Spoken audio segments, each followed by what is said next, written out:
Hello everybody, I'm Blazer Rebecca and welcome back to Backstage Pass. And last we left off, we were gonna explore the campus until Ben decided to say stuff like, "Oh, do you believe in psychic powers?" And it's like, lol, nope.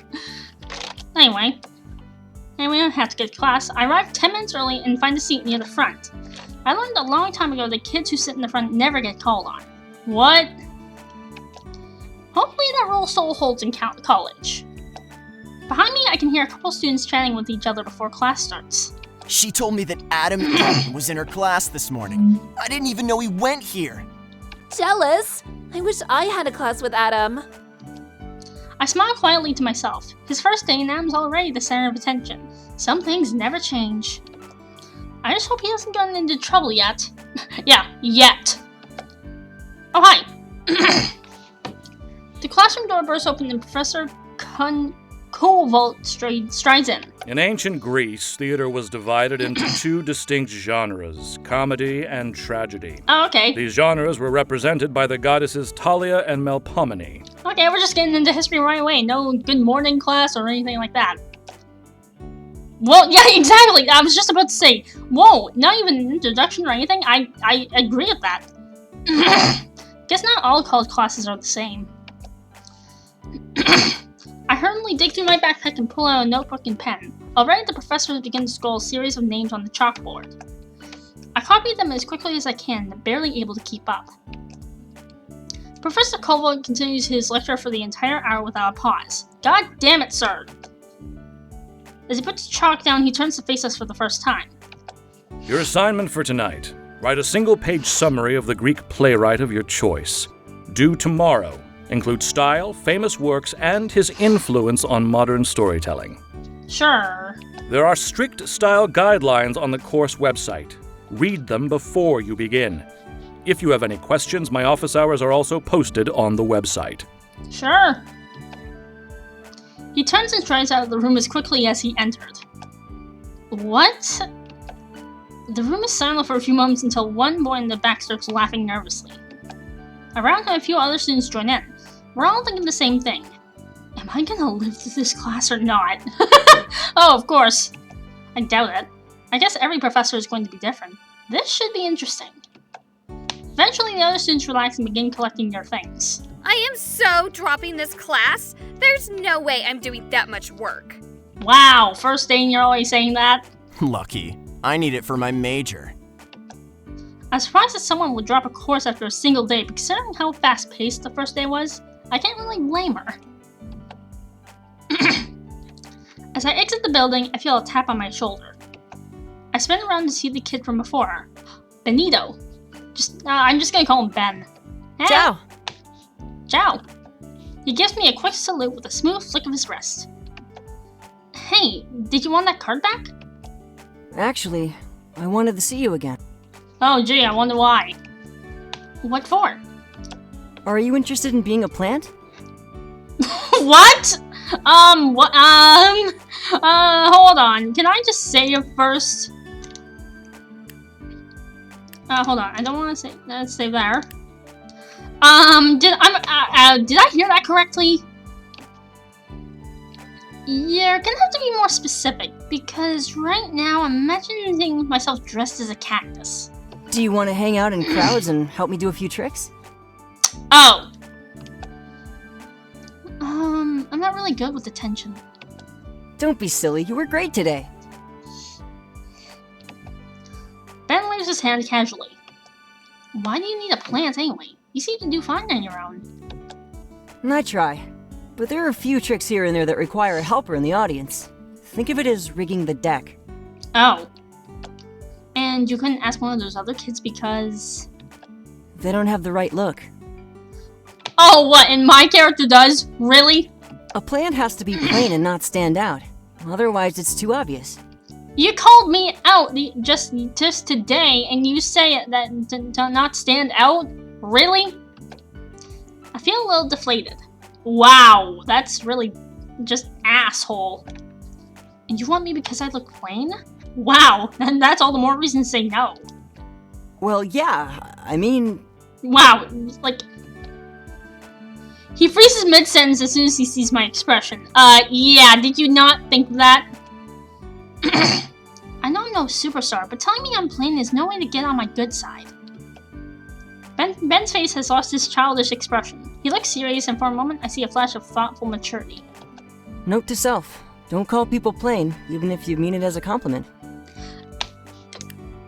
Oh, whoops, sorry. Dude, being called plain is never a compliment. I'm not entirely sure how you thought anyone would take that as a compliment. Most people have a sort of air about them. Something that screams, please notice me. They're desperate for attention, and it shows in the way they dress, move, and speak. But you're different. You don't look like you want attention. You shy away from it. I thought you were doing it on purpose. You didn't say that part, sir. I am. It's just, I wish I didn't have to. I wish I was okay with being surrounded by strangers, but I'm not. Anyway, I'm busy with school. I don't know if I can take on a job right now. Well, think about it. I know you'd be great. Would you tell me how you do all your tricks? No, he wouldn't. Ben pauses to think. Finally, he comes to a decision. Not all, but some, sure. You'd learn plenty from helping me anyway. Okay, then. I pull out the 4 clubs from my pocket. First things first, how'd you do this? Are you saying you'll help? I'll help you once, at least. He laughs and pulls out a deck of cards from his back pocket. That trick's a bit of an obvious one, though. Okay, he fans the deck out for me. Every card in the deck is a 4 of clubs. Oh, of course! Yeah, but how'd you get me to think of the 4 clubs in the first place? He winks and tucks the deck away. You must just be psychic. Anyway, I'm sure you have somewhere to be, so I won't keep you. Text me later, okay? Okay. But I don't know your number. He points to the card in my hand. It's there. Oh, clever! That's really clever. I glance down to see a phone number scrawled across the front of the card in black marker. How? The smile on his face tells me that I'm not going to get the answer today, or anytime this century. He offers another smooth salute goodbye before turning and leaping down the stairs. It does seem kind of fun to work with a magician, but I don't know if I have time for something like that between school and working with Adam. And speaking of Adam, I spy a familiar figure with 2 strands of hair out of place. Adam! Okay. At the sound of his name, he looks up in a panic, but he relaxes as soon as he sees me. He waves and jogs in my direction. What was that all about? Sorry, I was afraid you were someone else asking for an autograph. Oh, oh yeah, of course, because he's a star. I poke him teasingly. Ooh, look who's popular. I'm still not that popular. Uh-huh. I heard some of my classmates talking about you, though. I'm sure the whole school knows you're here by now. I doubt the whole school even knows who I am. They will soon enough. Maybe I should go around with a hat and sunglasses to protect my identity. Yes, do that. I laugh and give him a gentle punch. That would just make you stand out even more. So, how was your first day of school? Not bad. I was late to my first class. I didn't actually know what it was. Oh, fail. Fail, Adam. I sigh. You know, I thought that might happen, but I told myself that even you weren't that spacey. Hey, in case you don't remember, I was putting on a concert last night in a city 6 hours away. Oh, I remember. I was there. Or do you not remember? Oh, I remember. I also remember that you fell asleep on the bus before the rest of us. Oh. We both glower at each other for a moment before bursting into laughter. Okay, it's fine. I was late on my first class too. Thankfully, the professor didn't even seem to notice. Adam rolls his eyes. Good for you. My professor decided to make an example out of me, so I had to stand in front of the class and explain why I slept in. Oh my god. I don't think he recognized me, so when I said I was putting on a concert, he didn't believe me. Well, of course he didn't. Then some girl pulled out her phone and showed him my site, and the whole class kind of fell apart when they realized it was really me. Someone asked for an autograph, then someone else told me to sing, and a group of guys in the back started singing Late Sleeper, except the lyrics were changed to something about being Amish or something. To what? Okay. I think Professor Coulvat is gonna hate me for life. Oh god. Professor Coulvat? My dad says he looks like a hitman! Hi, Cole. If I die in my sleep, you know what happened. Oh yes, the hitman did it. Trouble really does follow you everywhere. I'm not trying. Well, obviously you're not, but I know, I've been there for most of it after all. Anyway, how was your first day? Not bad. For the parts I was awake at least. As if on cue, we both yawn. Oh man, this tour before school thing was probably a bad idea, huh? Probably. It didn't seem like a bad idea last spring. Anyway, I have to head to the bookstore now. I haven't bought any of my school books yet. Same here. Oh, can we go together then? Adam picks up his backpack and slings it casually over his shoulder. Shall we go together? May as well. Don't you have class? Nah, morning classes only. John's idea. He said I should reserve the afternoons for work.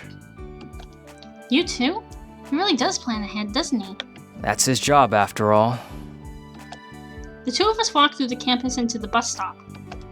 A couple of people point at Adam and whisper to each other as we pass, but no one approaches. I know they're not looking at me, but it's still really awkward.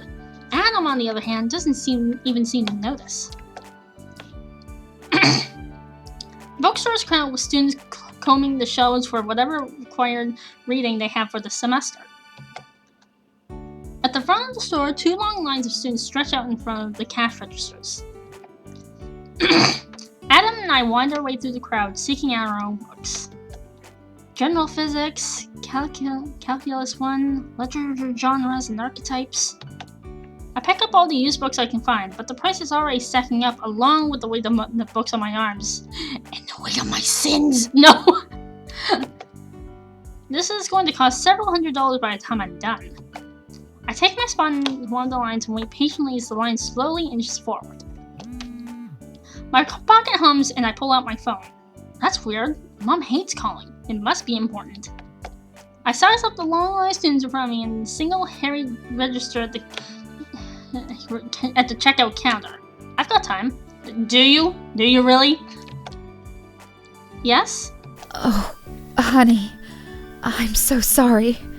She doesn't sound good. Her voice sounds strained. What's wrong? What happened? Mom takes a deep breath. It sounds like she's trying to calm herself. Your father is in the emergency room right now. What? What happened? My voice cracks. He collapsed at work. They don't know why yet, but... Oh my god. Mom's voice trails off. She seems hesitant to say anymore, but I can guess what she's thinking. It's expensive, isn't it? It's one test after another right now. Insurance only covers part of it, and he won't be able to work for a while. The books in my arms suddenly feel a lot heavier. How much am I about to spend? Is it really worth it? I don't know. I should probably save. Whoops. Mom seems to read my thoughts. It's okay, honey. I can ask for extra hours at work. Maybe request holidays. Should I come home? Maybe I can help. No, you shouldn't. Okay, we'll be back with more. I'll see you in the next part. See ya!